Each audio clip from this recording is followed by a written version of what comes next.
works to be mended. Some troublesome cars tricked him, and the Great Western engine fell into the turntable well. And this Oliver's turntable. Now Oliver was as good as new, but he was still worried about cars.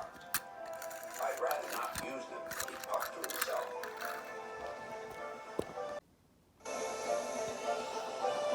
But the cars sang songs rude and loud. Scruffy, their leader, led the chorus. Oliver's no use at all, thinks he's very clever, says that he can manage us, that's the best joke ever. When he orders us about with the greatest folly, we just push him down the well. Up goes old Ollie. Thomas, Duck, and Percy were shocked.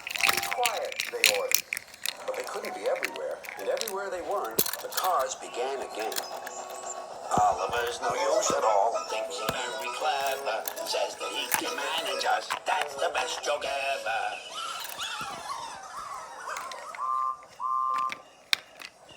At last, the engines gave up. We're sorry, Oliver, they said. It's really my fault, said Oliver sadly. I shouldn't have fallen in the turntable well. Toad, the brake van, felt sorry for Oliver, too. Next morning, he spoke to Douglas. I'm worried, Mr. Douglas. This disrespect for engines, where's it going to end? Who knows, sighed Douglas. I've got a plan, Mr. Douglas. May I stay here today and help Mr. Oliver? We are both Great Western and must stand together. Certainly, Toad, replied Douglas and puffed away. Soon Toad was explaining his plan. Goodness gracious, Toad, I don't think you should suggest such a thing to Oliver. But Oliver interrupted. No, Duck, Toad's right. It's really my fault. I must put this trouble right.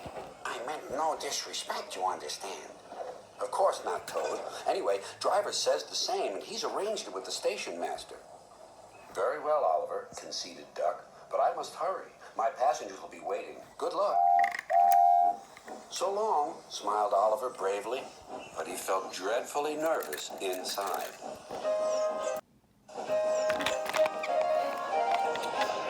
Oliver marshaled the worst cars 2 by 2.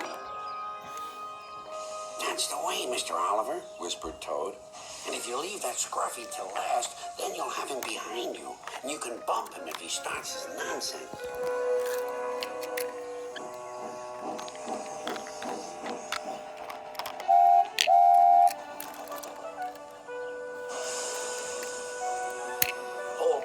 Hold back, whispered Scruffy, and pass the word to the others. The silly cars giggled. But Oliver knew what to do. There was plenty of sand on the rails, and his wheels gripped splendidly. He gave a great heave. Oh, groaned Scruffy. I don't like this. Go on, yelled Duck. Well done, boy, well done. Oh, wailed Scruffy. I'm coming apart.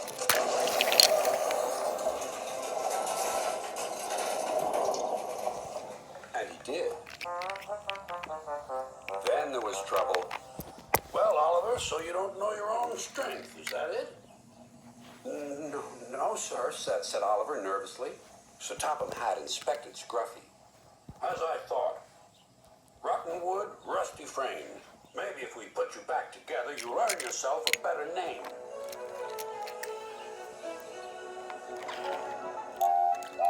Nowadays, Oliver only takes the cars when the other engines are busy. But they're always quick to warn each other. Take care with Mr. Oliver. If you play tricks on him, you'll never be the same car again. Scruffy has learned his lesson and says nothing at all.